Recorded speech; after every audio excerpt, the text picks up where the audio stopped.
এই মুহূর্তে আপনি আপনার জীবনে ঠিক যে পজিশানে রয়েছেন, যে মুহূর্তে রয়েছেন, আপনার টুইন ফ্লেমও কিন্তু ঠিক সেম পজিশানে রয়েছে। কেন? কারণ আপনারা দুজনে সেম মাইন্ডসেটকে, সেম মাইন্ডকে এবং সেম সোলকে কিন্তু শেয়ার করেন। তার কারণে আপনারা হয়তো ভাবতে পারেন যে আপনি এই মুহূর্তে অনেক একটা টাফ সিচুয়েশানে ফেসে গেছেন, আপনি টুইন ফ্লেম জয়নি একটা খুব টাফ পজিশানে রয়েছেন, কিন্তু আপনার টুইন ফ্লেমকে দেখে আপনার মনে হয় যে সে তো বিন্দাস ঘুরে বেড়াচ্ছে, তার ভেতরে কোনো ফিলিংসই নেই, সে দিব্যি হাসছে, খেলছে, নিজের লাইফকে এনজয় করছে। কিন্তু এটা যদি আপনি ভেবে থাকেন তাহলে খুবই ভুল ভাবছেন, কারণ আপনার যে টুইন ফ্লেম সেও ঠিক সেম পজিশানে রয়েছে যেই মুহূর্তে আপনি এখন যে পজিশানে রয়েছেন। শুধুমাত্র তফাৎ এটা, ঠিক যেমন আপনি নিজের ভেতরে নিজের ফিলিংসগুলো, নিজের কষ্টগুলো চেপে রেখে দিয়েছেন, আপনার টুইন ফ্লেমও ঠিক একই এনার্জি আপনাকে শো করছে।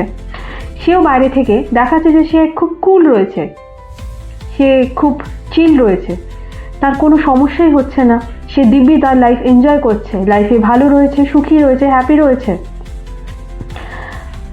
আপনার সব সময় এটা মনে হয় যে আপনার টুইন ফ্লেম হয়তো আপনার সাথে খারাপ বিহেভ করছে, টুইন ফ্লেমের উপর রাগ হয়, কিন্তু বিলিভ মি বন্ধুরা, টুইন ফ্লেমের উপর রাগ করবেন না।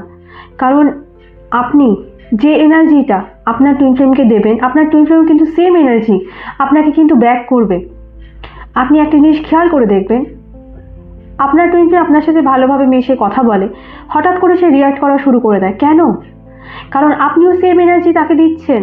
হয়তো হতে পারে কোনো এক সময় আপনি এই সেম এনার্জি আপনার টুইন ফ্লেমকে দিয়েছিলেন, আপনার টুইন ফ্লেমকে আপনিও এইভাবে হট করে কখনো রিয়াক্ট করে খারাপ কথা বলে দিয়েছিলেন। হয়তো হতে পারে আপনার টুইন ফ্লেমের কোনো জিনিস আপনার পছন্দ হচ্ছে না, তার জন্য সেটা নিয়ে অনেক কথা কাটাকাটি হয়েছিল আপনাদের মধ্যে, অনেক ঝামেলা, অনেক কিছু অশান্তি হয়েছিল। সেই মুহূর্তে তো সেটা মিটে গেছে, কিন্তু পরে আবার যখন আপনার টুইন ফ্লেম আপনাকে জিনিসটা ফেরত দিচ্ছে, সেই এনার্জিটা, তখন আপনার অদ্ভুত লাগছে যে আমি তো কিছুই করিনি, আমি তো কিছুই বলিনি, তাহলে হঠাৎ আমার টুইন ফ্লেম এরকম একটা অদ্ভুত বিহেভ করছে কেন, একটা অদ্ভুত ব্যবহার আমার সাথে কেন করছে? এই ব্যবহারটা তো আমার পাওনা ছিল না। কিন্তু আপনি ভুলে গেছেন যে এই সেম এনার্জিটা আপনিও কিন্তু আপনার টুইন ফ্লেমকে দিয়েছিলেন। আপনি যদি আপনার টুইন ফ্লেমের ওপর রাগ করেন, অভিমান করেন, একটা কথা সবসময় মনে রাখবেন, আপনি কিন্তু নিজের ওপরই জিনিসটা করছেন। আপনার টুইন ফ্লেম যেহেতু আপনারই অর্ধাংশ, আপনারই আয়না বলতে পারেন। ঠিক আয়নায় যেমন আমরা নিজেকেই নিজে দেখি, নিজেরই রিফ্লেকশনটা আমরা আয়নায় দেখতে পাচ্ছি, আমরা ঠিক যেমন আচরণ করছি আয়নায় ঠিক সেম জিনিস আমরা দেখতে পাচ্ছি, তাই না? আমরা যদি মাথা নাড়াই, আয়না তো দেখি মাথা নাড়ছি আমি, আমরা যদি হাত নাড়াই সেখানেও ঠিক একই জিনিস দেখতে পাই। ঠিক তেমনই আপনি যেমন এনার্জি আপনার টুইন ফ্লেমকে সেন্ড করবেন, আপনি ঠিক একই এনার্জি কিন্তু ফেরত পাবেন আপনার টুইন ফ্লেমের থেকে। তাই আজ থেকে ঠিক সেই এনার্জিটাই আপনার টুইন ফ্লেমকে দিন, যে এনার্জিটা আপনি ফেরত পেতে চান। নিজেকে নিজে ভালোবাসা দিন, নিজেকে নিজে ভালো ভালো কথা বলুন, নিজেকেই নিজে মোটিভেশনাল কথাবার্তা বলুন, নিজেকে নিজে ইন্সপায়ার করুন, নিজেকে নিজে ভালোবাসা দিন, ভরপুর সেলফ লাভ দিন। দেখবেন এই এনার্জিটাই আপনার টুইন ফ্লেম আপনাকে রিফ্লেক্ট করছে।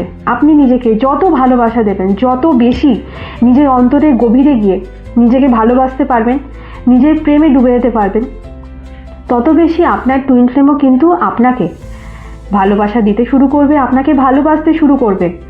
আপনার সাথে এই যে অদ্ভুত বিহেভিয়ারটা সে করছে সেইগুলো করা বন্ধ করে দেবে।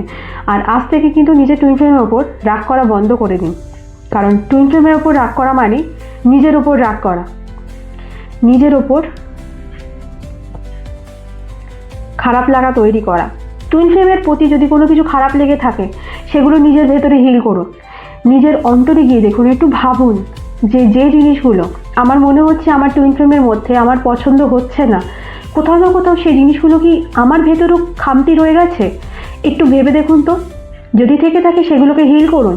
সেই খারাপ লাগাগুলোকে, যেগুলো কাজগুলো আপনার মনে হচ্ছে আপনার টুইন ফ্লেম করছে, ভুল করছে, আপনার পছন্দ হচ্ছে না, সেই জিনিসগুলো নিজের মধ্যে ঠিক করুন। আপনি কাজ করবেন নিজের ওপরে, কিন্তু চেঞ্জেস বাইরে দেখতে পাবেন।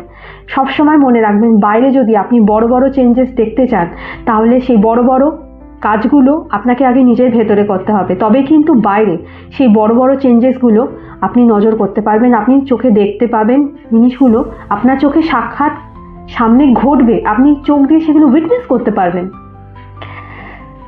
সকলেই ভালো থাকবেন, সুস্থ থাকবেন। ভিডিও যদি ভালো লেগে থাকে অবশ্যই লাইক, কমেন্ট এবং শেয়ার করে দেবেন।